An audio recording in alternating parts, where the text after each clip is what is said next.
Монголын бүх ард түмний спорт их наадмыг Олимпийн наадамтай жил бүр зохион байгуулдаг уламжлалтай. Эх онд болох Монголын бүх ард түмний 13 дугаар их наадмын албан ёсны төрөлд кикбокс спорт ороод байгаа байлаа.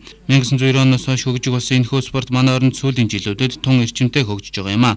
Саяхан холбооныхон хөдөө орон нутгаар явж салбар холбоотын ажилдаа танилцсан байна. Аймагуудын биеийн тамирчдын газрууд манай одоо салбар холбоотын дасгалжуулагч гишүүд тамирчтай нэгтэрч ажилламаар байна. Ингэж чадвал бас энэ Монголын бүх ард түмний спорт 13 дугаар наадамд 18 аймаг 18 улаа бүтэн багаараа оролцох боломжтой. Монголын кикбоксийн холбооноос эх жил болох тэмцээнд ихээхэн анхаарал хандуулан ажиллаж байгаа юм байна. Холбооноос тэмцээнийг аль болох өргөн цар хүрээтэй зохион байгуулахын тулд тамирчдын байр хоолны мөнгийг даах, мөн цаашлаа замын зардлыг гаргах боломжтой эсэхийг судалж байгаа юм байна. Мөн Монголын кикбоксийн холбооны шгшөөгийн тамирчид ээлжид тулаанд оролцохоор бэлтгэл сургалтад зааж байна. Одоо Азийн хоёр хооронд одоо өргөцсөн. 11-р сарын 4-нд бүгд найрамдах хятадаар тулсан Бээжин хотноо TFC 1 гэж одоо тулаан болох. Энэ бол мэргэжлийн ангилалтай тулаан л да.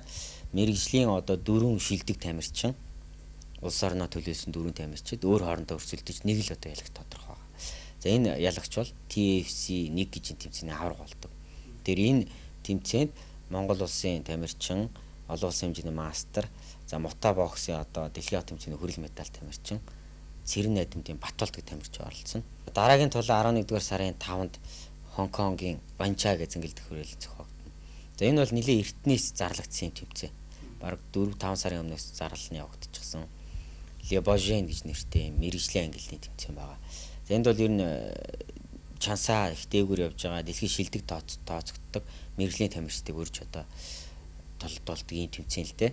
Энд манахаас нийт одоо 4 тамирч өргөдсөн.